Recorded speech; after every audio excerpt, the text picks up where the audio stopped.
I'm Denise Moorhead, and I just wanted to give you just a very short introduction to our speakers this evening. It's Tom Alisi, as Nina had said. He's an investment advisor. Craig is a financial services professional. They work together at the Moody Street Group. Tom and Craig also lead the Moody Street Special Needs Resource Network. They both have had experience in dealing with a family member who has a disability. Their mission is to be a support for families of children who have a disability.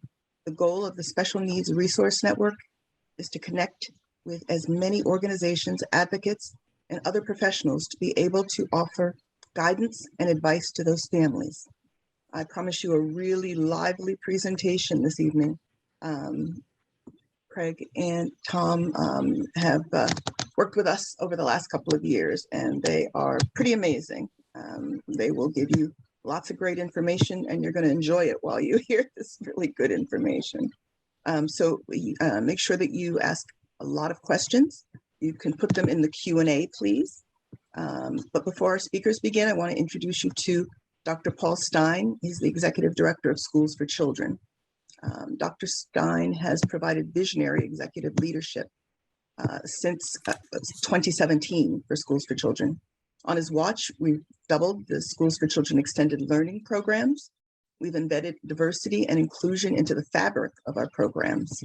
And he's helped us to create transition opportunities just like this, like different choices. He's a former superintendent of schools and a principal, and he began his career as a math teacher in alternative special education school settings. Thank you. Thank you, Denise. Well, welcome everyone to Smart Money, which is part of Schools for Children Different Choices project.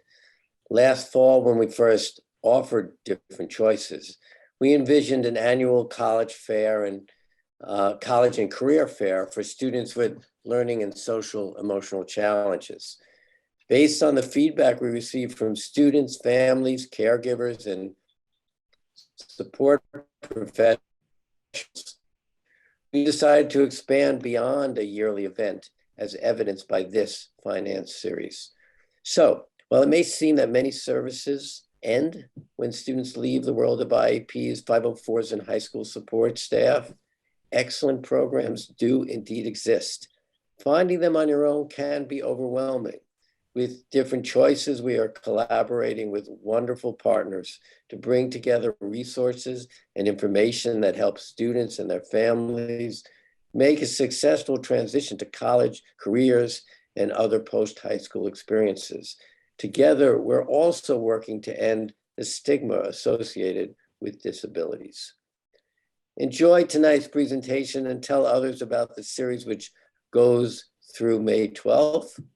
Visit us at differentchoices.org and let us know what you need to make transition from high school to college and career easier, more hopeful, and something you can anticipate with comfort and confidence. And thank you, Tom and Craig. I've been looking forward to your presentation. Well, I certainly appreciate that, and appreciate the introduction, Nina and Denise as well. I don't know, it's a lot of pressure on us all of a sudden, but I'm going to share my screen. I'm going to bring up our presentation. Hopefully this works, because technology is one of those fun things for me that always seems to say it's going to work and then fails on me miserably whenever that happens. But we're going to start from the beginning and see if I can get this to pull up. No, ready to do that? Why is it doing that? There you almost there. Yeah, no, I don't know why it's giving me the, so that's usually what happens. See, technology is a wonderful thing. Oh, I know why. There we go. Bingo. Uh-huh. Well, Well, it just happened. So having a blast with this. There we go. Okay.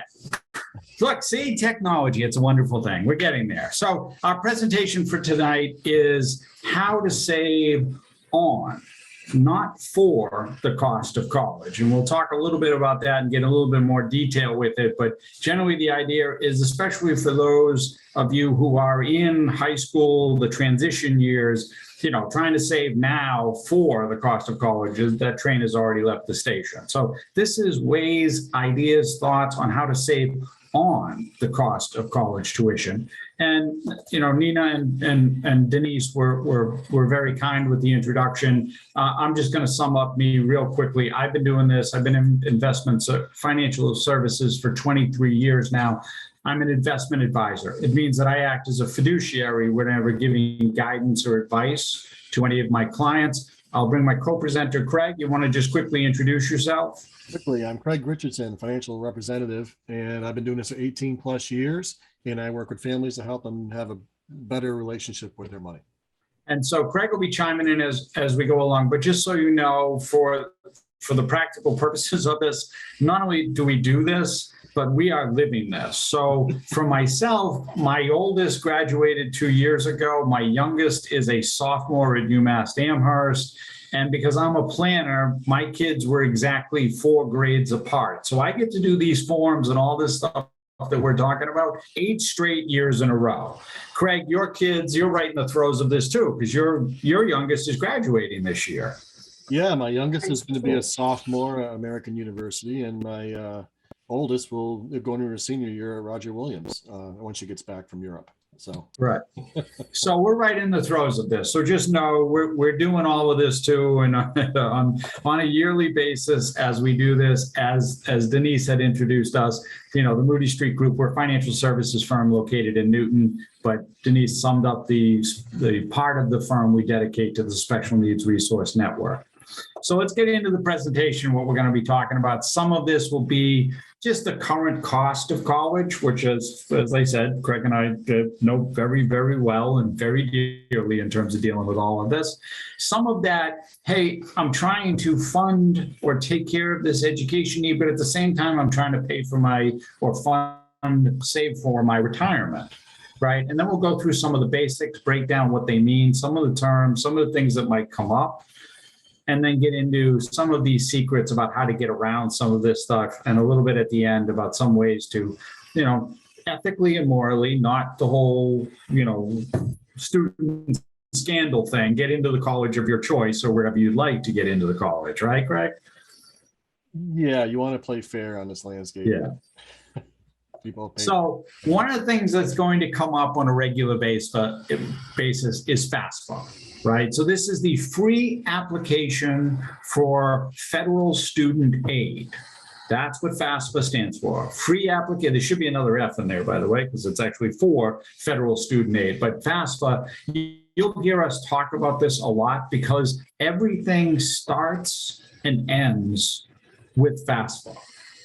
Any financial aid, any reduction in costs, anything begins with this form. So this is the form that you're going to want to make sure gets done and gets completed.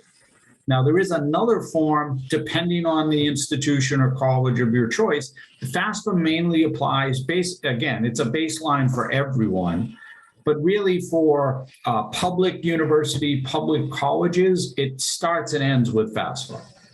For private institutions, Craig, because you have to go through this too, you have the CSS, which is the College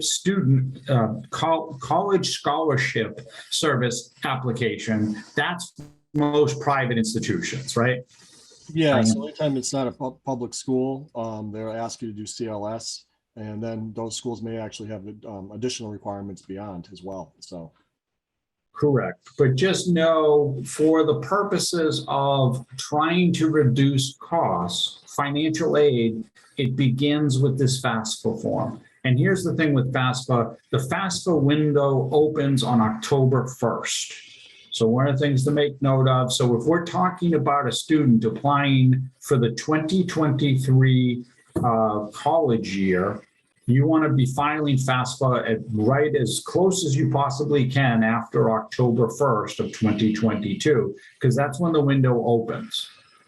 And the one thing with FAFSA and any of this application stuff is just know it is needs-based, but it's on a first-come, first-served basis.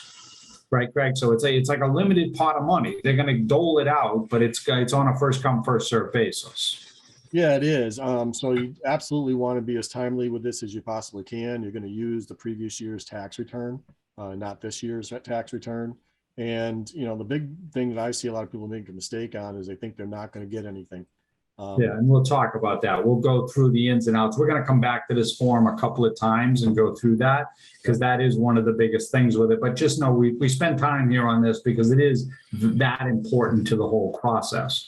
So let's talk about the current cost landscape. I mean, you know, if you've seen anything, but one of the things here with it is this is right now, you know, when the surveys go out to parents of high school students, you know, what are the main concerns? One, I'm going to pass away before my children are actually grown. I'm trying to save for my retirement because that's a hard thing to do. I'm worried about my job. And number 4 is saving and paying for the children's education. So it sort of goes in that line where, you know, you may think of where you sort of find some of this or feel some of this. But, you know, for us, Craig, that's what we deal with all the time. We have individuals, you know, parents. This is pretty much the feedback we get as well. Yeah, a lot of times you feel like you're in a bubble all by yourself with these concerns, but more often than not, whenever we have conversations with people, these are the top things that do come up that everybody's facing. So, and just realize that, you know, depending on the age of your child, and understand that even if they're a senior, like Craig's daughter, you know, who's going to become a freshman next year in college, these costs, that's just across the country, average cost. Public university, $22,000, private college or university, $50,000 plus. You know, those costs go up every year, and they have continued to go up every year. So this is something that's you know, it's constantly going up. So depending on how old your child is, whether they're a, you know, sophomore, junior, or senior in high school, these costs are going to continue, unfortunately, to go up. I don't know what your experience with that, Craig. Yeah, I mean, I have to be honest. From the time my older daughter started to what I'm seeing now, you're probably talking, you know, 4 to 5% inflation rate every year. And that's typical. That's, you know, usually when you look at anything or go to any of the websites or do anything, they usually will build in about a 6%, because that's generally for private institutions and our private university colleges. That's what the rate has been increasing at. So when we look at that from 4 years, right? So that's 4 years of public, and again, average across the country. Not necessarily here, we're in Massachusetts in the Northeast, you know, where things tend to be a little bit more expensive, but that's almost $90,000 right now, just for a 4-year public college or university.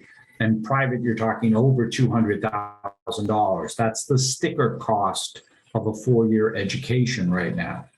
And as it says, over 250 colleges have more than $50,000 a year. I want to say Brown is still number 1, and it's up towards, it's like $78,000 a year right now or something, or close to it. I think it's like 82 or 83. There we go. Okay, see, I haven't been paying attention since the kid wasn't looking at it, fortunately, that going through that, but $80,000 a year. I mean, you know, the numbers are staggering when you start looking at them like that. And here's the reality to it, is that the statistic is that of the freshman class that are going to enroll in the 2022 class, just over half of them are actually going to graduate in that, you know, less than half actually graduate in the 4 years. And what happens is it's that 5th and going on 6th year that ends up even driving the costs up higher for that education. So just understand that some of that is the institution itself, might be the major that the child has chosen, the classes that are available, how they're able to navigate through them, but that's the reality of it. And all of this comes down and it's for one child, right? So if you have more children, like Craig and I did, you know, these costs exponentially go up. They both wanted to go to college, so I mean, I don't know. We thought about maybe just flipping a coin. One of you. Yeah, which one, right? You can go, the other one can't. What is that? That's a Wonderful Life, right? The one kid gets to go, the other one doesn't. All right. So the retirement versus, paying for college, right?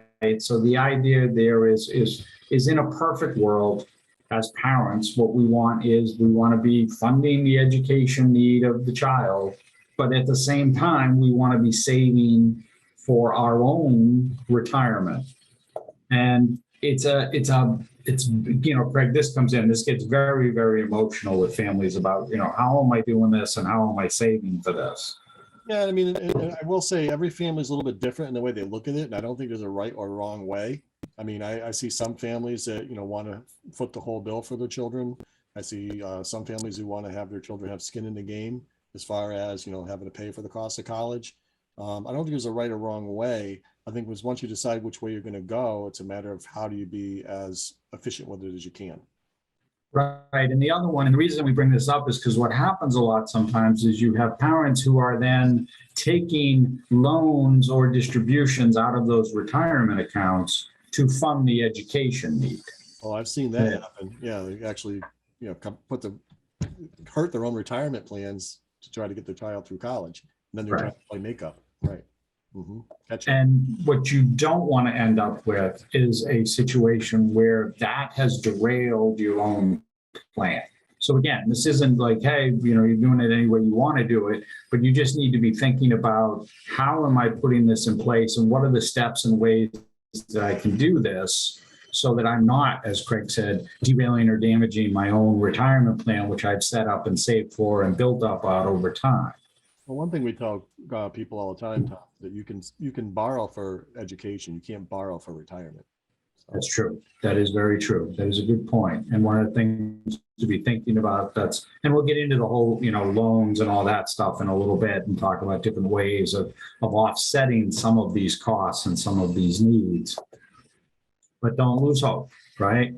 So again, college planning is not just saving for college. Like I said, and for most families, most parents, by the time the child has become a sophomore or junior in high school, that ship has sailed, right? You're not going to be able to put away the $100,000 in a lump sum to satisfy the need for the child. So it's more about what are the ways that I can get around that and figure out how can I save on tuition costs? What can I do to lower some of these costs that I know are coming? And, that's the whole thing is it's not like, hey, you can just stuff it all into this account or that account and you're going to be all set. It really comes down to how the family's dealing with things. What are the ways you can do it? And some of those different circumstances that happen. And a lot of it comes down to making a choice, right? I know you're going through this with your child, with your daughter in terms of choosing a school and trying to find a school or the right school for her, basically. But some of that comes down to not only what's the best fit, but price-wise as well. Yeah, to a certain degree. That's a little bit of a misnomer too, because depending on the financial aid package that you get, private institutions may give you more money than a state school to go. So we're going to go through that. We'll go through that in a couple of slides. We're going to cover that exact same thing. Yes. Well, you asked the question, so That's okay. So we're going to cover the basics right now and go through that. So Craig was just chomping at the bit to get to this, right? So here's the basics. The first thing you need to know, besides FAFSA, is this other acronym. There are a lot of acronyms in this thing, but EFC, which is the Expected Family Contribution. That means once they peel back everything that you put on that FAFSA form, they're going to come back and say, based off the formula, this is what we think your EFC, that expected family contribution, is going to be. And there's a whole package and formula that goes along with it that takes into considerations, your income and what you have and what you need to live on and those type of things. But that's what they use to create that EFC. So it's all the information that you're giving them and telling them. And like we said, for FAFSA, there's some basic information that you have to relay. We'll talk about that. But then that CSS profile, that thing for most private institutions, they get a little bit more detailed. They're going to want to know some things that you don't have to declare on FAFSA, like equity in your home type of thing. So just be aware. Go ahead. I'm sorry. So yeah, FAFSA doesn't ask you about your retirement accounts or life insurance or any of those types of things. But the CSS profile will ask you about, retirement assets. They will ask about equity. Retirement can be one of those things. They can ask about it. It gets to be a fine line there in some cases on it, but a lot of times they will. And they may go deeper, like Craig said, in some cases be asking about, cash value in a life insurance contract or something like that. So depending on the institution, they can get very, very detailed. Public institutions, no, they're just going to go by what's on the FAFSA form, and that's where you're going to have to declare and show that. Another reason for looking at public versus private, possibly in terms of that. Again, we're always going to come back to FAFSA. It's always going to be there. It's always going to be something that's going to come up as part of this. All right. So one of the things that's going to come from that are the different types of aid that's available. Right. And you really break it down into two different categories. You've got merit-based, which is those awards, the scholarships, every school is different with that, right? As far as what they're awarding and what they're considering for merit-based. And the reason we bring this up with merit-based is this was the conversation I was trying to have with you, Craig, is about two different schools where one school, your student might be, in the top 10%, but in another school, they might be in the top 25% of those enrolling. And the school may be giving merit-based based on the top 10%, but not on the top 25%. So the idea is that, well, maybe school A, I'm better, everything being equal, I'm better off going there because I've got the possibility I'm going to get more merit aid from that school versus school B. I mean, there is no rhyme or reason between every school. It's really about, what are they offering for a major? How many people are trying to enroll in those majors in the schools that they're offering? What kind of, academic things have you done that's going to differentiate you from other children in the field so they want you? When you're really trying to create, it's like applying for a position. You want to create, the most appealing student because they want people who are going to be committed and finish. Yeah. Right. And who are going to, be connected to the school, be part of the community, those type of things. And we'll talk about that with, again, the ethically and moral ways to get into the school of your choice. And then you have needs-based, right? And which need-based fees, fairly self-explanatory, but that's just based on how much you have, what your assets are, and then how that applies to the cost that's there. Fairly standardized with these formulas. Unlike merit-based, like Craig said, there's no real, one school to another could have completely different thresholds on things. Need-based tends to be fairly static in terms of how they're calculating that stuff. I mean, I've seen kids this year who've gotten full boat packages to schools based on merit. So, whether it be athletic or education, right, or academics, Yeah, and again, it's the criteria is just different depending on where you go and what the school is. All right, so how the financial need is determined, right? So you've got the accounts, you've got, taxable and non-taxable income, you got the money you put away to retirement, you've got allowances for housing and other things that go into it.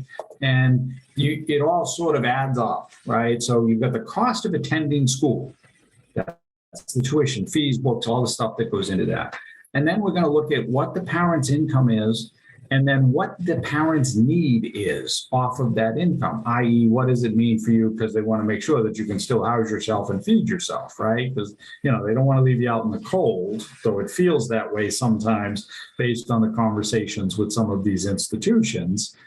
But that's the factor that they will come in, so that EFC will then, whatever the difference is between the cost of attendance and the expected family contribution, that's the need. All right. And we're going to go through this as Craig was saying, in a more clearer example, like we'll break it down between public and private in a second. But just understand that's what we're talking about here with some of this lowering the cost thing. It's how to fill that gap or figure that gap out with the financial need. Because that's where the cost comes in. That's where this whole, whatever the number is today, because I know it was at like 1.3 trillion as far as student loan debt was concerned, but this enormous number for student loan debt, that's where it's coming from. It's coming from the financial need. It's not coming from the EFC. It's coming from the gap between what the total cost of attendance is, what the expected family contribution is, and that missing number in between. And this just breaks it down, to what's there. So, right, Craig, you're going, I hate to keep picking on you with this. You're going through this now in clearly, more ways than one with that. But, basically what you're going to get hit with is tuition. And tuition, depending on the school, may not be that big of a number, right? The tuition could be this little tiny number, and then these fees get added in, and suddenly you go from, hey, the tuition was only $2,500, a semester, but the fees were 10 grand on top of that. Yeah, I haven't seen too much of that manipulation in most of the schools that I looked at, but it is another way where colleges can go, yeah, we're going to give you, we're going to get a full boat tuition. Well, Yes. That's great, but I still got to pay for fees and all the other things that are on the menu there, right? Yeah, no, I'll tell you, UMass, I believe UMass, the tuition this year per semester was $1,750. Oh my gosh. Right.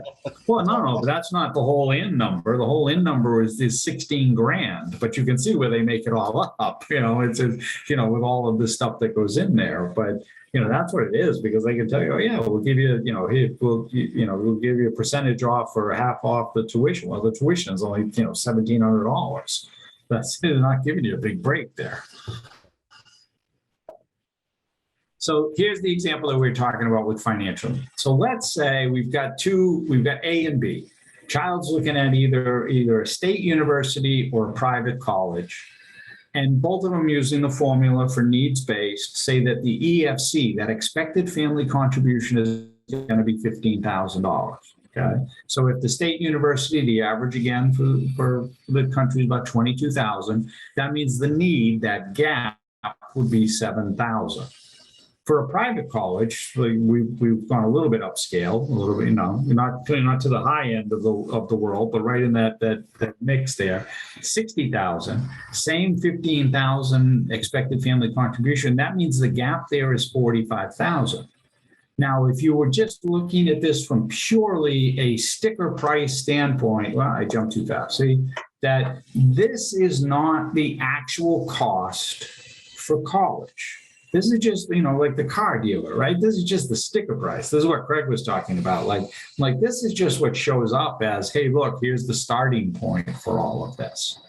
But when we look at that public university, so in the case of the public university, they're not going to give you any, this is like UMass, they're not going to give you any financial or merit award or anything like that. What you can get is an unsubsidized federal loan in the first year. That's $5,500. So you get a student loan, it's unsubsidized, the federal loan, that takes the need down to about $1,500. Again, the gap that's missing, and the cost for that 1 year to the family is really $16,500. Following me, Craig? I'm following your math. Yes, I am. There we go. Okay, so cost, yeah, I know. That's why I had you here, because of that. So $16,500 to go to the public university, right? $15,000 expected family contribution and the $1,500 gap. But now when we go to the private institution where we said, wait, that's the 60,000, that means it was 45,000. But like Craig said, the packages that are coming from some of these universities, whether they be merit-based, whether they be athletic-based, whatever the case may be, grants, scholarships, suddenly add up to $45,000, which was the difference that needed to be made up. And now the parents just have the EFC, that expected family contribution. There is no additional gap. There is no other financial need necessary for that. That's what you were trying to say before, correct, right? Yeah, the people inadvertently will say, well, college, state schools are less expensive, so that's all I'm going to let my child apply to. Well, you really should be applying to everything, because you just don't know, what opportunities are going to be out there based on what they're looking for and what the fit is with your child. Right, absolutely. And that's part of it, right? Because when you do it all out, the private institution in this particular scenario, and again, everything is you got to do apples to apples in terms of comparing schools and everything. But in this particular scenario, you would pay $1,500 less to go to the $60,000 private institution than you would have to go to the $22,000 state school.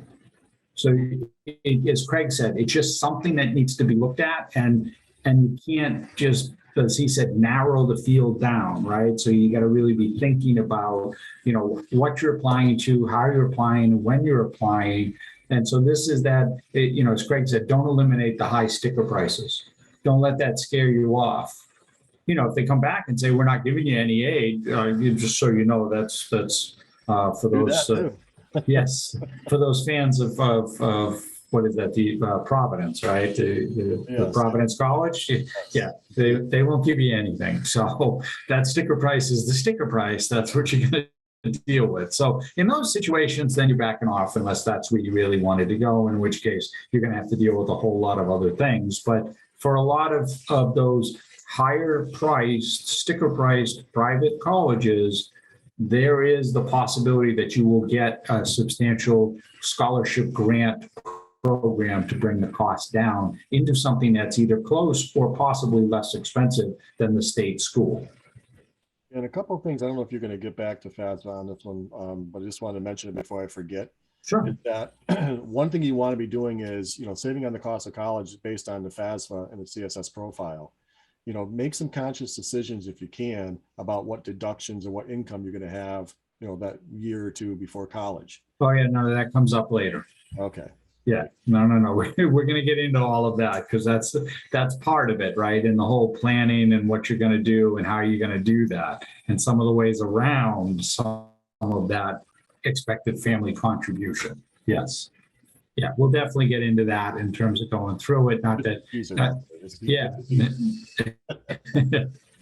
Yes, it's on there. Like I said, FAFSA keeps coming up and it will keep coming up, right? But, so why the private colleges are doing this, right, is the fact that, they're trying to compete. They know that the state school is less expensive, so they got to figure out some way to make themselves at least look somewhat attractive, because they're trying to pull from the same pool of students that the lower priced, state college or university is trying to pull from. It's their money, right? They make the rules because unlike the state schools, they're governed under certain, governance. They have rules set in place about what they can do, what they can offer, how they can operate, those sort of things. A private institution is their money. They're making the rules. Their endowments are generating that income for them that they are able to then distribute out. And they possibly, and I know probably do, have more of an endowment than the state institution does. That's why Harvard owns half of New Zealand, which I still don't understand, but that's okay. It's one of those things. All right, so the different types of financial aid offers that do come in, right, they are not all the same, but the number one that you want to get, right, are grants and scholarships, right, because those are, you don't have to pay them back. Free right, money. Greg? Free money. We like free Free money. money. Yeah, free money. Free money is the best kind of money, and you can quote me on that. Then you have work study. Yes, you have loans. We'll talk about the loans in a little bit, but they come from different places, right? So they come from the federal. They come from state. The different scholarships, different offers, and they come from the colleges themselves. So you want to sort of we can't say that enough to families and to students, to be applying and searching and looking for as many different opportunities for scholarship money, merit-based, athletic-based, whatever it might be that's available and out there, because all of that is free money. And that's going to lower that cost and fill in, if there is that gap, that there won't have to be that reaching for either additional funding or loans. Yeah, absolutely.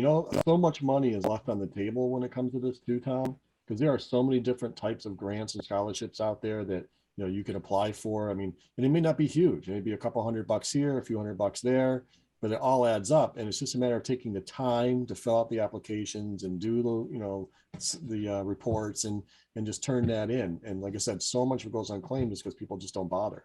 Right.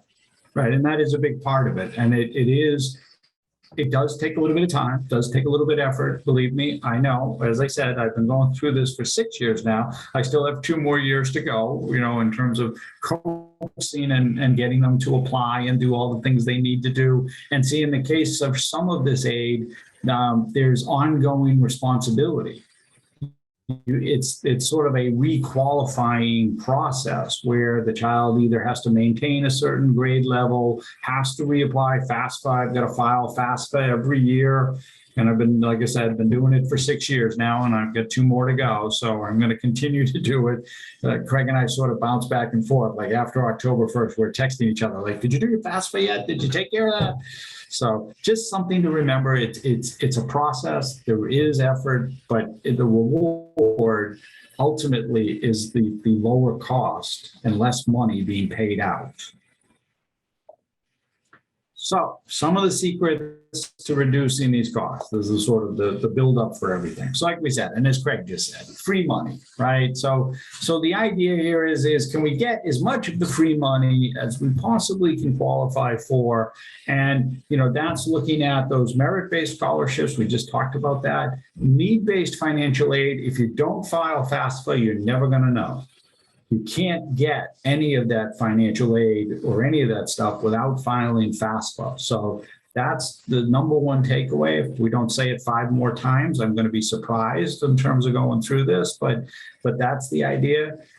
Cheap money, those are those federal subsidized loans, right? So that's the thing that's been put on pause. This is what you hear with all of that, with every time they talk about, the student loan has been, my daughter's been through the roof with that because she's got some of these subsidized federal loans. Like they just paused it again. I go, well, you're plowing more money into the savings so that you can pay it off once it all comes back due, right? In terms of going through that.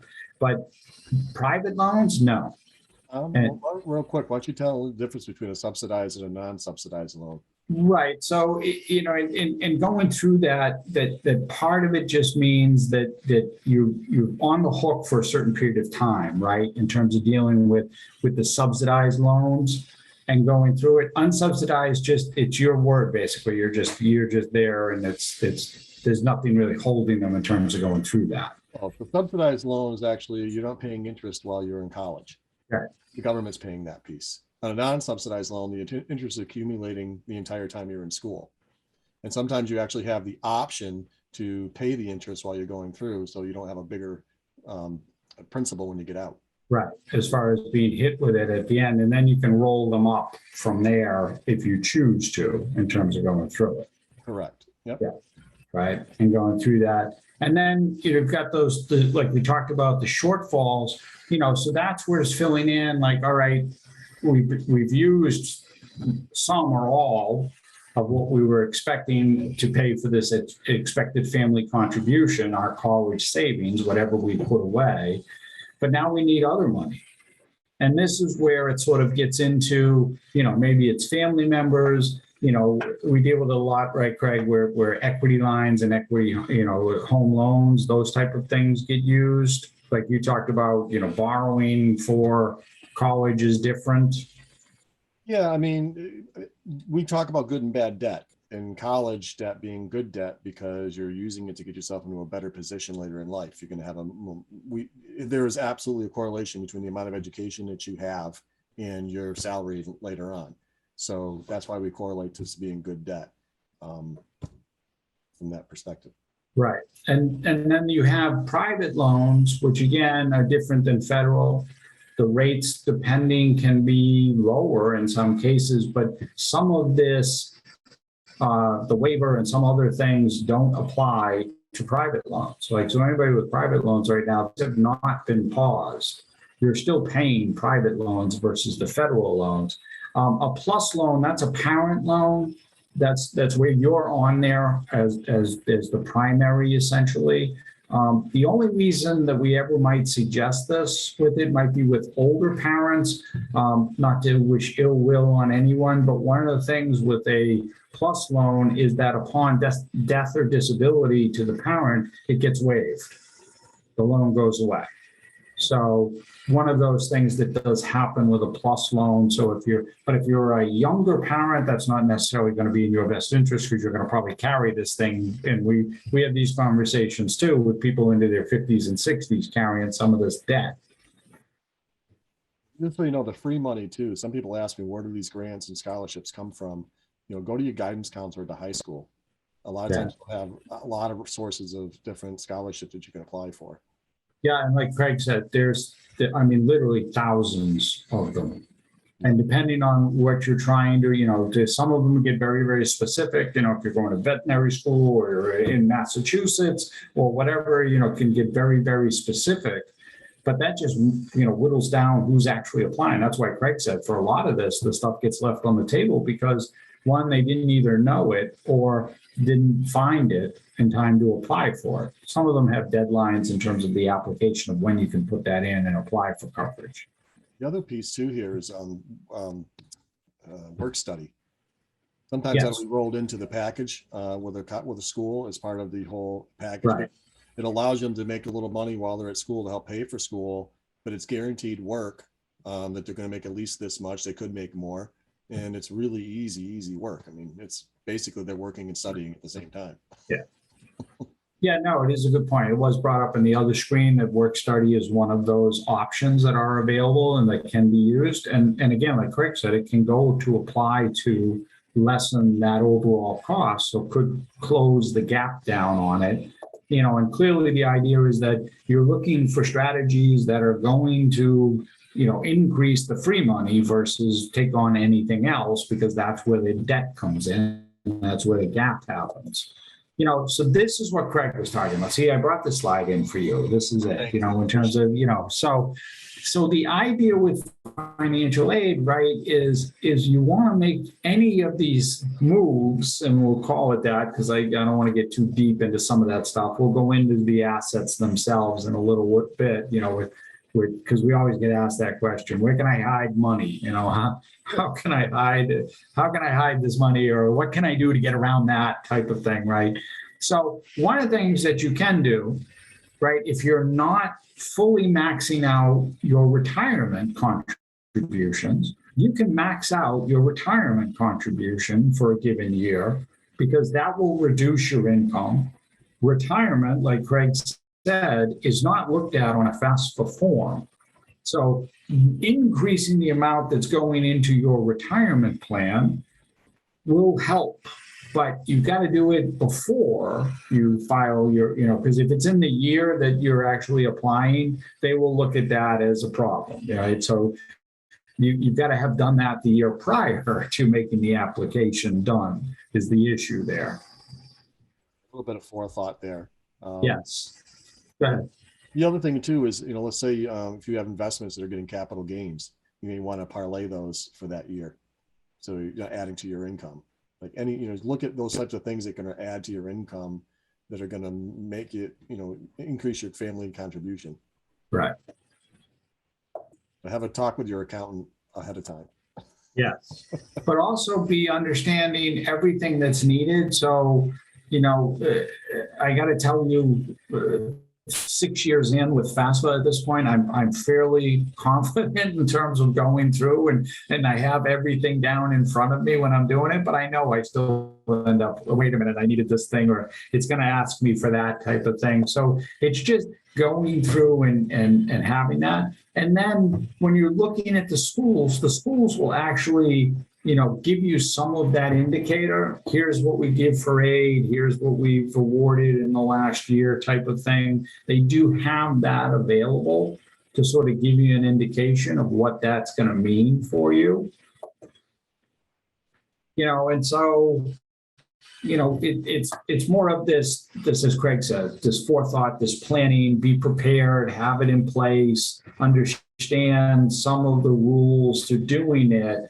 Because otherwise, if you don't, and then you try to move it, then it's just going to cost you anyway. And they're going to be like, wait, you just moved that. Sorry, that's going to count for you in this particular year. You know, it's like the cost, you know, you put the money into the retirement plan, but they're like, well, yeah, but it's taxable income for you for this year. We're going to count that against you. So you didn't hide it. You didn't protect it in that situation. All right.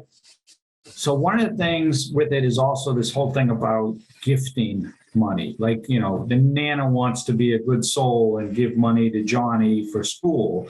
The problem is if the money goes into Johnny's name, it counts worse than if it's in your name, right? And what might be a better situation is to have Nana hang on to the money, because then it doesn't get looked at, it doesn't get counted. And then once Johnny gets out of school, then maybe say, wait, why don't we do this and have that gift come in? Because then if there is a student loan, a federal loan or anything like that, that gift can then be used to pay for that particular situation instead of gifting the money up front. Right, because some people will say, "What could I put it into a 529?" But you can't use money from a 529 account, college savings account, to pay student debt. No. You can only use it for the cost of college. So, right. Yeah, and we'll talk about 529s in a little bit, because 529s still count against you. So just understand that that's an asset. It's an asset in your name, though not the child's name. And we'll get into that a little bit. You know, it's better to have stuff in your name than in their name, because that will be looked at. But in this case, for grandparents, really the idea there would be to have the grandparents have opened a 529 for little Johnny. Because any money in a 529 that's in Nana's name does not count against little Johnny. Because it's only Johnny's immediate family, i.e. parents and siblings, that count against Johnny. So money sitting in Nana's 529 counts against Nana and not against Johnny. You can do this, just don't wait till after college to use it, that's all. No. You can, 529 can then pay for Johnny's education. There will be a little bit of an impulse, a little bit of a take back on it because of the paying for that college tuition, but it won't count against it. No, it won't count against. I'm just saying you can't use the 529 after he's out of college. Oh, yeah. Sorry, I didn't hear that. Yeah, that is correct. Right. You got that. An earlier statement. Yeah, no, you can't use it to pay for the loans or any of those costs, right? In terms of dealing with all of that. So we take a look at a couple, and the idea here is that really this is just an example of saying that if the couple was able to increase their contributions to their retirement accounts, they did it prior to the year that the child was then going to be applying, they would actually be bringing down their household income to a level that would say, wait a minute, now we're not into this extraordinary high, income family, that we fall under what is for the regular world, the simplified EFC calculation. And, it ends up saving them additional dollars, but also lets them put more money into their retirement account, because that's one way to hide, using that term loosely, hide those assets, right? Because like Craig said, there might be some private institutions out there that may ask you about your retirement account balances. That's correct. Yep. Yeah. And I'm not sure how they weight them, but they will ask. Yes. Right. So again, going back, because we're always looking for free money, again, it's merit-based scholarships, it's tuition discounts, because if we're talking about higher earners, you're not going to qualify for needs-based, right? But for those gaps in there, it's maybe you are able to put a little bit more away. Maybe there's some strategies to use with grandparents or others that can help with that. Maybe like Craig said, there is some tax crediting strategies that can go on that you can be using to offset some of that cost as well. So just know, one of the things with this, and I think the reason we bring it up is as Craig had mentioned before, and again, coming back to FAFSA with that, and we'll talk about FAFSA again in a second, is that everybody should apply. And we'll go through that in a second with it, because that's one of the things. But just know it doesn't matter. no matter how much you think you earn, no matter how much you think you have, everybody should fill that FAFSA form out. Thing I can say is no. Right. They give you something. Yeah. So I'm not going to go through this. It's a little hard to read and go through it, but it's just about, trying to figure out and go through the details and everything with it. Really not worth trying to figure out all that's on there. It's a little bit too wordy, right? So again, when we're dealing with, that higher cost, that higher there, so this is the idea of I'm going to make my child independent, right? Because I'm now going to say my child's independent, and I'm going to avoid some of this by letting them become independent for everything, and possibly then gift them the cost or gift them some of the money in terms of dealing with it. And wouldn't declare them as dependent on your taxes anymore. That's how you do that, right? Right. And as Craig said, that's some of that, getting around some of it. The student ends up, especially if you're high earner, you don't get the education tax credit. The child would then be eligible for the education tax credit. The gift would be within the gift tax limit because both parents can gift to them, and you sort of get around some of that. Now you have certain parameters. Again, we're trying to play within the white lines here and be in the sandbox for it. About how the child is sustaining themselves and going through it, if they're a full-time student and those type of things. So you got a little bit of wiggle room in there. I had a request to speak louder, Tom. Oh, sorry. Okay, it's not coming from me. So Yeah, no. I thought I was losing my voice there for a second. So. Again, high income families, if you're writing a check, right, sometimes that's taking, I'm selling an asset, which means I could get not only hit with, hey, I'm paying for this thing, but now I also have a capital gain that might be due because I'm selling an appreciated asset. I've got too much money. I'm phased out of those educational tax credit. And, it's unfortunate that I end up paying more probably than what that closer to the actual sticker price. And my apologies. I was supposed to speak louder, not you. You can quiet down now. That would be it. See, there you go. See, now I know why I'm getting in trouble. All right. So, part of this is looking at it and saying, I'm trying to build up the funds for college. I'm trying to, my savings for retirement. You don't want to be impacting your monthly cash flow. And this, Craig, we talk to families all the time with about, how are you taking care of that? And one of the biggest things I think for us that we talk to everybody about isn't really about how you're saving your money, but it's about how you're spending your money. Well, true. I mean, especially if you're going to be doing some of this, out of your cash flow, as opposed to money you already have saved or something along those lines. So you may have to change your budget, especially in the short term, to help you do that out of cash flow, if that's where it's going to come from. Yeah. And then it's like, all right, so now how are the assets affected, or how are they looked at? How are they dealt with? All the different types. And Craig mentioned the 529 plans. So we'll start with those in terms of going through it. But, and I know this is kind of tough to see, and it's in a green and red thing, but it's like supposed to be good, bad, green is good, red is bad in terms of the light, and going through that. So just reading them down on the screen there, you've got the Coverdale, the education savings IRAs, you get cash, 529s, Roths, traditional IRAs, retirement accounts, EE savings bonds, zero coupon bonds, municipal bonds, growth stocks, and then fixed annuities. And it sort of fills in and says, does one of them have a rate of return or give you any type of rate of return? Do you get tax deferred growth, tax favored for access for college, and then favorable for financial aid? That would be the fourth column over from the left. And that's really the one to sort of look at. Favorable for financial aid, you've got 4 green boxes: Coverdale IRAs, 529s, retirement accounts, and fixed annuities.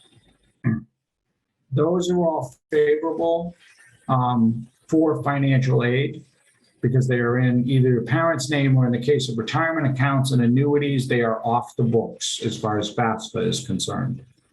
Everything else shows up except for those. So understand that if you've got money, you can see cash is the worst, right? Cash is just red all the way through. It says having money in cash does you no good because it's just an asset that's looked at and it doesn't matter. It's just that there is no, tax favor. There's no real growth in it. It's just having cash doesn't really work in terms of dealing with this. But everything else, you've got some goods and some bads, some pros and some cons about it. And so, Craig mentioned them and we'll talk a little bit, 529. So traditional college savings plans, 529 accounts. These are you, the parent, or as we talked about, possibly Nana, is the owner. Your child or grandchild in that situation is the beneficiary. So when they look at it and say what's in there, that's you as the owner or Nana, and it does not count as the child's money because they are just the beneficiary to this account. They can be changed. Right, Craig? Absolutely. So it doesn't necessarily, if that child doesn't use it, you can move it on to the next child or next grandchild or another family member, whatever works. Yep. Now, one of the things with 529s, interesting little thing is that some states give you a tax break. Now, it is a state tax break. It is not federal. It is on your state tax. The state of Massachusetts has had it for a couple of years now. They just, silently let people know. There wasn't any fanfare or any, big to do about it. But since 2017, they've offered a tax break. It's up to $2,000, $1,000 per adult per child that can contribute. Will get a tax break from the state of Massachusetts. And Go ahead. One vehicle you left off the chart here was cash value in a life insurance policy is also not looked at for college. Right. So one of the vehicles is not on the list. That's all. Yeah. No, and that is true. That is a vehicle that is available. A lot of times with the cash value of a life insurance contract, though, when we're talking about individuals who are sophomores, juniors, seniors in high school, it's not really that applicable if you don't already have a plan in place type of thing. Oh, right. I'm just saying if you have a policy on the parent and there's cash value or the grandparent, right, cash value, right, that's not counted against them when they do fast. Yep. No, that is correct. One of the things with 529s, we do now have the 529A, the ABLE accounts. So one of the things with ABLE, for any of those who had opened 529 traditional college savings plans that we're talking about now, and the child is not going to go to college, to secondary education, those 529s can be transferred to an ABLE account with no penalty. There's no tax consequences, no penalty. There's a free roll from 529 college savings to an ABLE account, should you already have the ABLE account open for your son or daughter. So just one of those little things, besides the tax break, that secondary sort of, hey, but just in case you had opened one and the child's not going to go, not this, hey, I'm going to take it back. What can I do with it if I don't have another beneficiary? Right, Craig? Yeah, and going back, to the special needs part of what we do here, a lot of parents I see will forego putting money into a 529 because they're not sure what their child's abilities are going to be later on. And because they're able now, I think that's a mistake. I think you should, if you think there's any chance they're going to go, put that money away. And then if they can't use it for college, they can use it for themselves later on. Absolutely. Yeah, it's just one of those to be thinking about. So, the 529 is always propped up as the end all be all for college savings, not necessarily a fit for everyone, not necessarily depending on the circumstances. And that's why, we sort of talk to families about that, about what might make sense. Really, for those who are, again, sophomores, juniors, seniors, that's sort of already played out. You either put the money in there and it's there, or you haven't done it and there's no reason to be starting that now because you're just never going to get that makeup happening. So what you want to do is figure out the ways that you can get around some of this and lower some of those costs, those tuition costs. Like, so, some of the processes to go through with this, right, and to look at it, I know, believe me, I'm a guy, like I said, I've been doing this for 6 years now straight, and it's still a little overwhelming to deal with. But there is a process to go through, and there are steps in place and things that you can do to help sort of identify some of these, right? The FAFSA, obviously, we talked about the whole idea of going through and finding it, coming up with some of the different ideas as far as going through it. But specifically looking at the differences between schools, like Craig said, apply to as many as you possibly can, or that fit for your criteria. I sort of say, find the middle ground, sort of that this is a school I'd really like to attend. I don't know if you did this with your kids, Craig, but find a school I really want to attend, find a layup, find one you're going to get into, and then find that 2 or 3 stretch schools that you might want to apply to. We did all that and more. Yes. Craig's been having fun with his youngest daughter and choosing schools. So in case you can't tell. Oh yeah, it's been great. But she's chosen, so I'm thrilled. So that's all. Oh, there you go. Nice. Yeah, she's going to American University. That's the choice. Oh, very cool. Yeah, very cool. Yeah, I'm like you said, I think the biggest mistake people make is not applying for FAFSA, just assuming they're not going to get anything, right? I think the other thing you got to take into consideration a little bit now too, if you're on a budget and you're worried about trying to pay for school, is return on investment, right? How expensive is the school? Do you really need to go to the $25,000, $30,000 a year school, or would the state school suffice? If it's more in your budget. And, if it takes you longer than 4 years to graduate for financial reasons, then that's what it takes, right? So don't get overwhelmed by that, but don't inadvertently, like you said earlier, pay for the 5th year of school due to poor planning. Right. Make sure you get those credits in, even if you got to take it maybe over our summer course or something like that, so you don't have to pay for an entire whole year. Yeah, and one of them for a lot of kids who are this is why it says choosing the wrong school or curriculum, sort of picking up what Craig was talking about there, right? So, one of the biggest things now, and I think it's definitely an overlooked alternative and an overlooked route to use is community colleges. Oh, absolutely. Massachusetts has there are 15 community colleges in the state of Massachusetts. So there's a robust network of community colleges here where, for someone who is not sure, isn't quite clear on the path they want to choose or what they want to do, going for a year or two to a community college, figuring out, sort of the course of where they want to go, and then applying to that 4-year for degree school, absolutely is a pathway where you're lowering the expenses, significantly in dealing with that. Yeah, I'm a product of that myself. I didn't have a lot of money when I was a kid. I paid for school myself, and I went to community college. The nice part about that too is once you're in, it's easier to get into a community college, and once you're in, all the state schools will typically accept you. Right. I know in Massachusetts they have a rule where all your credits will transfer over to the next college, and now you can continue to go do your 4-year or beyond. So it's definitely a path to save some money. Yeah, and especially if we're talking about, this is why it says choosing the wrong school or curriculum is one of those things, because if the child really is not committed or not sure, it's an opportunity to get some of the experience, to get some of that guidance and pathway to finding where they want to go, without paying the $40,000 or $50,000, cost or whatever it ends up being as far as that EFC number for you. And then the other is the lost financial aid. That's just not taking the time and effort to go through and find those scholarships or grants that might be available. And, for some of it, like Craig said, and, with a lot of families that we deal with, my own family involved as well, I wanted my kids to have a little skin in the game. So they've got federal loans that they've got to deal with that as far as that part of it, but it was just their it was part of their skin in the game. I wanted them to be aware of it. They know what the rules are. They've got the payback all set up on it.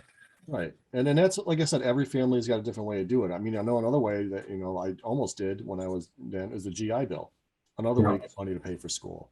So the issue is there's lots and lots of ways to pay for school. The first two may be the ones you want, and the other 8 or 9, 10 ways to do it may not be as favorable to you. But the issue is you got to look at the end result. The end result is you have a college degree, and once you have it, no one can take that away from you. Absolutely. And like you said, that's one of those that we call, or consider good debt.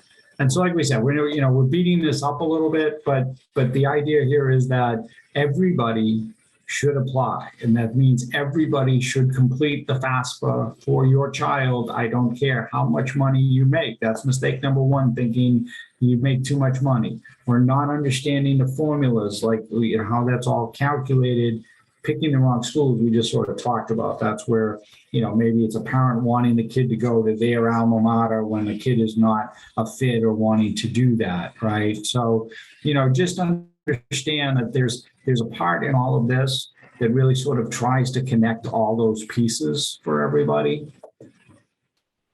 And this comes back to FAFSA. This is what Craig was talking about making sure that everybody applies.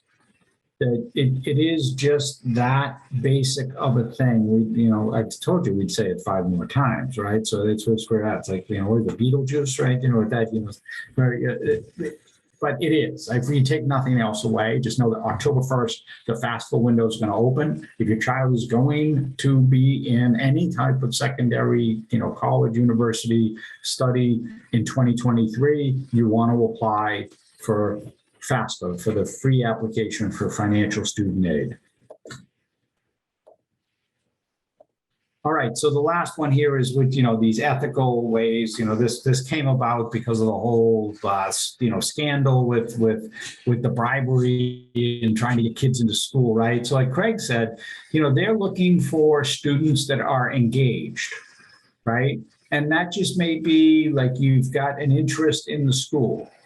The SAT, ACT testing, that's sort of, wobbling back and forth here in terms of, with COVID, some of the schools were waiving that as a criteria. I don't know if you ran into that, Craig, but, I know some of the schools were waiving the criteria on it. A lot of them were. It was optional. Right. So, yep.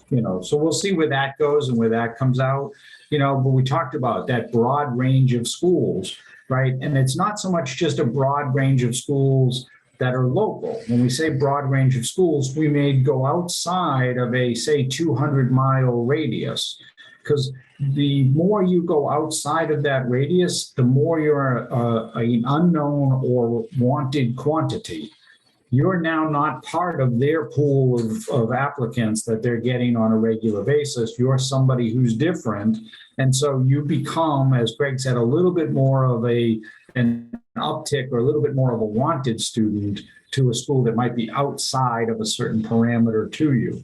Well, all schools want diversity, right? And so if you don't want 50 kids from the same high school, that's not diversity, right? So like sometimes applying to an out-of-state school, something like 200 or 300 miles away makes it more favorable because all those kids from that state aren't applying to that college.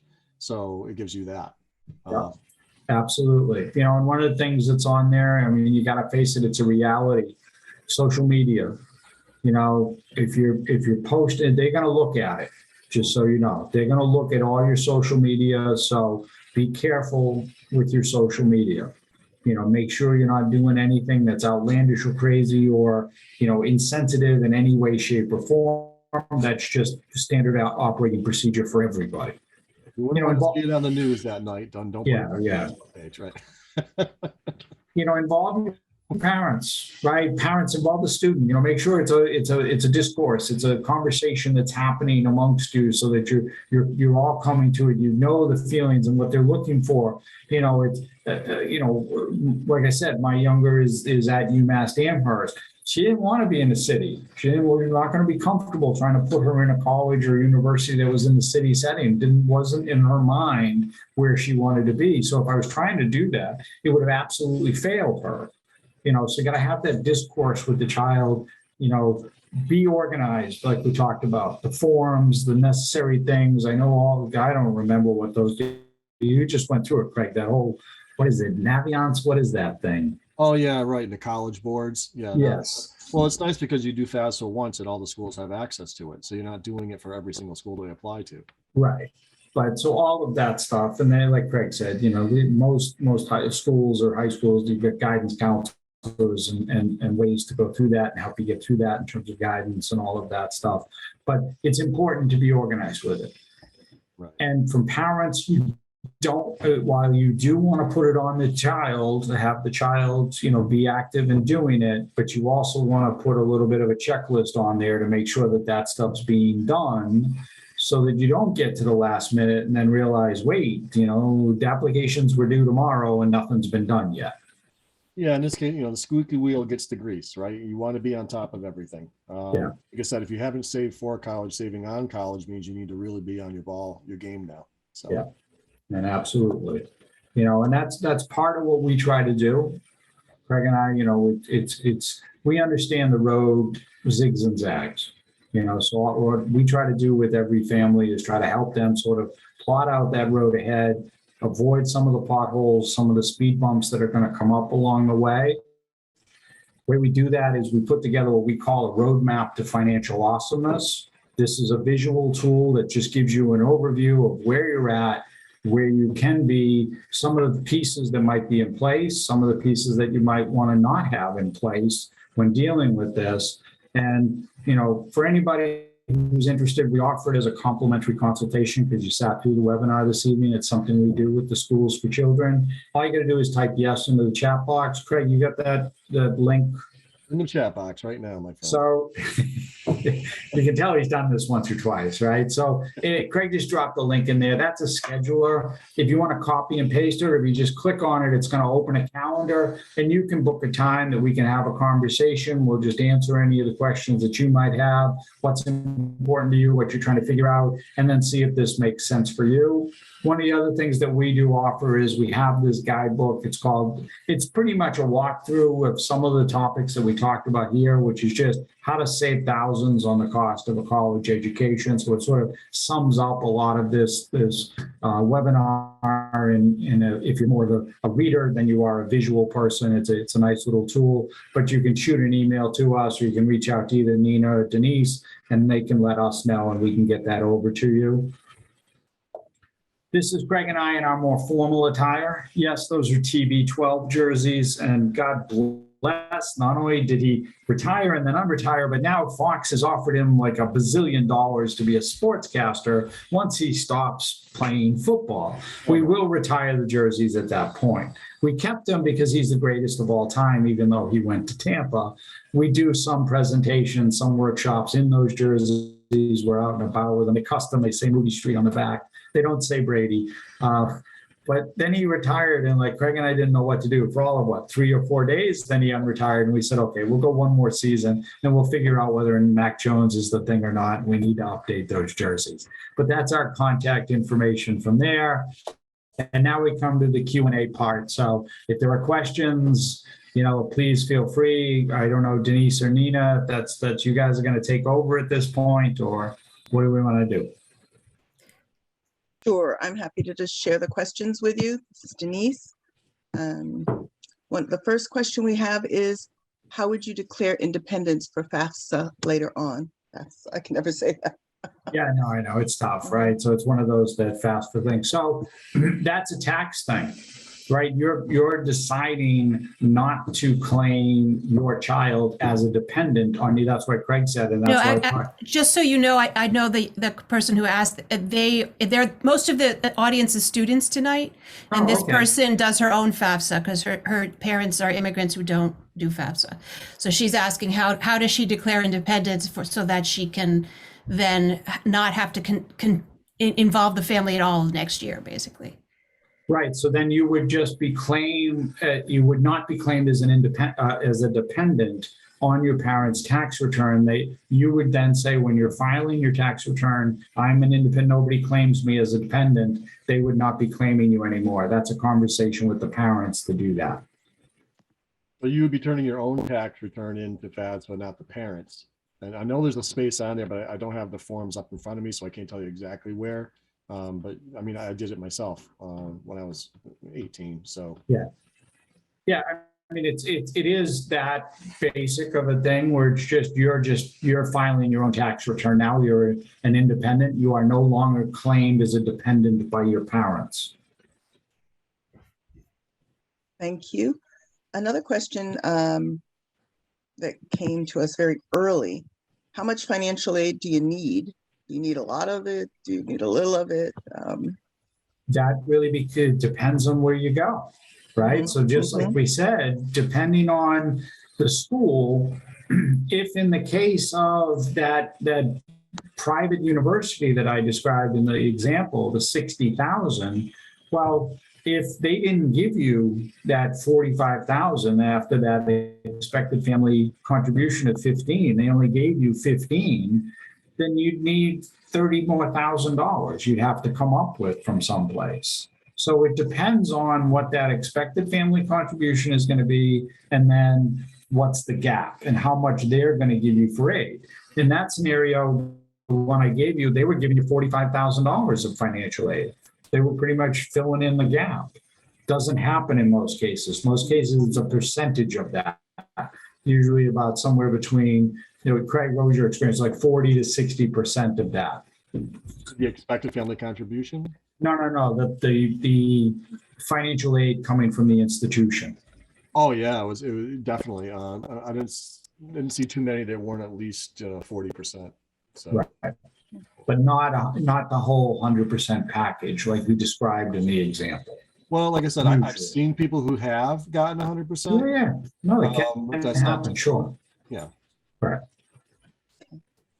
Another question for you guys. Thank you for that answer. Can you clarify how a 529 differs from a Coverdale education savings account when people are trying to save for college? Sure. So Coverdale was originally called an education IRA. Just a real, obviously I'm old, so I still remember the education IRAs. So education IRAs, they had a limit. They could only put in like I think originally it was like $250. Then it went to $500. They changed the rule, called them Coverdales, to allow you to put up to $2,000 into it. I don't know if it's changed since then, Greg, but that's what I had as the last number, as I remember, that you could. Yeah. That you could put away $2,000. It's essentially like an IRA is how it operates, this Coverdale. But it's limited in terms of how much you can put away. The 529 decided to change that and say, we're going to open, we understand the cost of college is skyrocketed through the roof here. So now we're going to say you can just put money away in this thing. And I think Fidelity's through the MIFA, the 529 here in Massachusetts, it's like 400,000 is the limit you can put into that thing. So there's some tax rules that go along with it in terms of gifting and getting money in there, but there really isn't a limit on what can be put in. Whereas a Coverdale, it's limited to how much money can go in on an annual basis. Coverdale also becomes the child money when they turn the age of majority. Age of majority, there you go. Another good point with that. So then when financial aid, again, better to have money in parents' name versus if we're dealing with mostly students here, than in your name. Money in your name counts against you higher than it does against your parents. We do have a question in the chat box, just to let you know. Yes. Are you okay? I wasn't sure if you were able to see that. Okay. Do you want me to ask it, or whatever you want to do? Marina says, I'm guessing that most students claiming themselves as independent qualify for a lot of aid. It's as simple as parents not claim. If it's as simple as parents not claiming them, why wouldn't more college students do that? Well, there's a lot of reasons. This one? Okay. I was just going to say there's a lot of reasons. Number one, if you're looking to get college loans to cover the difference, because sometimes the child isn't working, they have no work history, they have no credit history. So it makes getting a student loan more difficult. So that could be one big reason. It could be a matter of, what assets does a child have versus what the parents have. So there could be lots of different reasons why this necessarily isn't the best way to go. But don't you also have to prove yourself as like, you've paid for all of your How can you be expenses? Like, it's independent if you have not no like income? you just file and say, oh, I'm independent. You have to actually support yourself as an independent individual. Like, So how is let's that- just say, wait, we're just going to put the white lines down again. We're trying to be in the playing field here. That you have to say that you are responsible for at least half of your overall well-being, i.e. housing, food, your living expenses. You have to put that and say, I am responsible for that. Whether somebody's going to check on it is a completely different conversation and not something we're going to get into here, but just know you are stating that as far as the form is concerned to say, yes, I am responsible for more than 50% of my overall, basic housing needs and expenses and everything else. One thing you got to remember too is that this is competitive. I mean, if you look at the amount of people who apply to different colleges and get into different colleges, it is a competitive situation, and colleges want only people who are going to be successful, who can also pay their bill. So it's another reason why you may not want to try to take some kind of unethical, I'm going to say it's unethical if you are actually supporting yourself, but these little hatches, these colleges know all these things. They do it all day long. So they know what to look for. And if you put yourself in that kind of a situation, it'll just pass you by and you won't get in. So you want to be as ethical and honest as you possibly can. But, as my accounting teacher used to say, there's, fine line between, avoiding taxes and evading taxes. One's legal, one's illegal, right? We want to stay on the legal side of this equation. So. Yep. When you were talking about the private versus public, I was thinking, do Ivies still give like a free education to families making under a certain amount? And does that only include tuition? Or is that room and board and fees as well? Do you know? At some point they were doing that, but. Go ahead, Greg. I was just asking the question, first part of the question, you're talking about Ivy League schools? Yeah. So I know I have had experience with clients who've been in that situation where the child did qualify and basically got into Harvard on a free ride, essentially. But you have to be that student, right? Like this, the kid was, exceptional student, he checked all the boxes basically. So the parents were just under the threshold. They just, under Harvard's, whatever their limit is, what they call it. I'm sure theirs is different, but I believe every Ivy League school has a different criteria for that. I don't know if they're still doing it now. It's COVID again. This was a couple of years ago. Right. I don't know if COVID's changed. I'm not sure if it's anything. still happening. I I know just at some point it was. was 30,000 or less. I know at some point it was 50,000 or less was the cutoff. Yeah, no, I had run into that. I'd seen that before as well. But like I said, I don't have experience with it now. We're in the post-pandemic world here. Your point, Nina, if you're getting into an Ivy League school because you're that desired as a student, if the Ivy League isn't giving you that package, another school may. And it may not be Ivy, but it could be something just below, right? And a lot of fantastic schools out there. So keep your options open. And also, like you were saying, if you're a poorer student trying to get into an Ivy and you actually have the qualifications to get in, then you're poorer than you would be in a state school. Right, so they're going to give you more money because, relatively speaking, you need more money, right? So that's the. No, and that works the same scale. That's why we say, like, don't think, oh, I my parents make all this money or they have all of this stuff.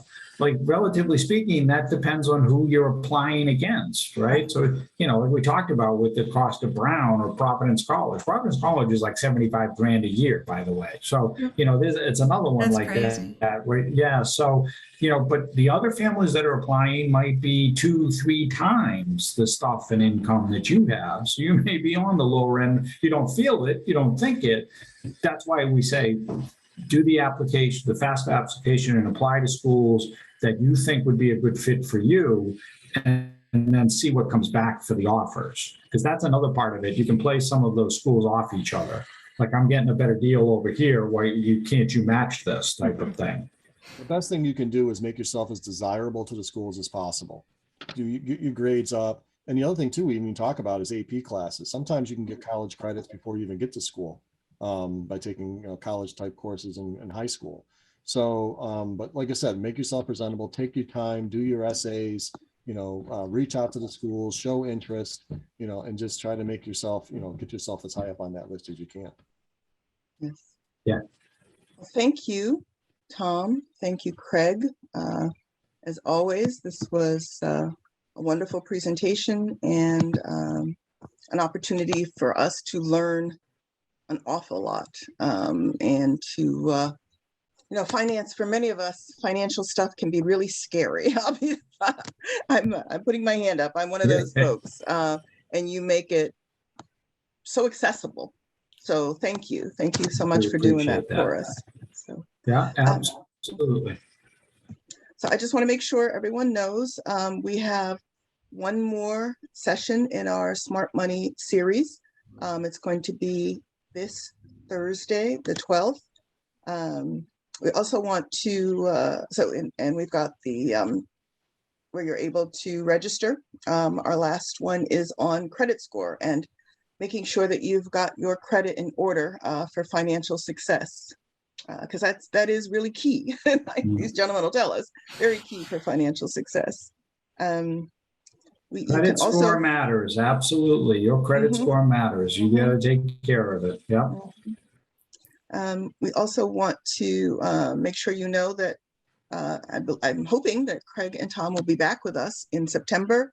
You can pre-register today for our September 24th virtual college and career fair, part of the Different Choices work that we're doing, this project. You can go to differentchoices.org, learn about September 24th, and then a couple of days afterwards, we're going to be doing a couple more presentations, and also check out Schools for Children.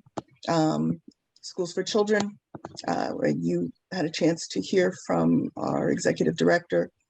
We really work hard to make sure that each student is considered quite special. They're the center of their education. We really work very hard to make sure that we are providing transformational education for students and for their families. So it's 7:59. I again want to thank Craig, want to thank Tom, and hope that they'll be back. I want to make sure folks know that we have been taping, we've been recording the session this evening. It will be available on our YouTube channel within a few days. Thank you for coming, and we hope you'll be back on Thursday, and we hope you'll continue to work with us through Different Choices. There are amazing amounts of resources, information. We've got events like this one, specifically for folks for students with IEPs, 504s, and or mental health challenges, social emotional differences. And have a great evening. Have a great evening, Thank everybody. you, guys. Always a pleasure. Take care, Nina, Denise, Paul. Thank you. Take care. Thank you.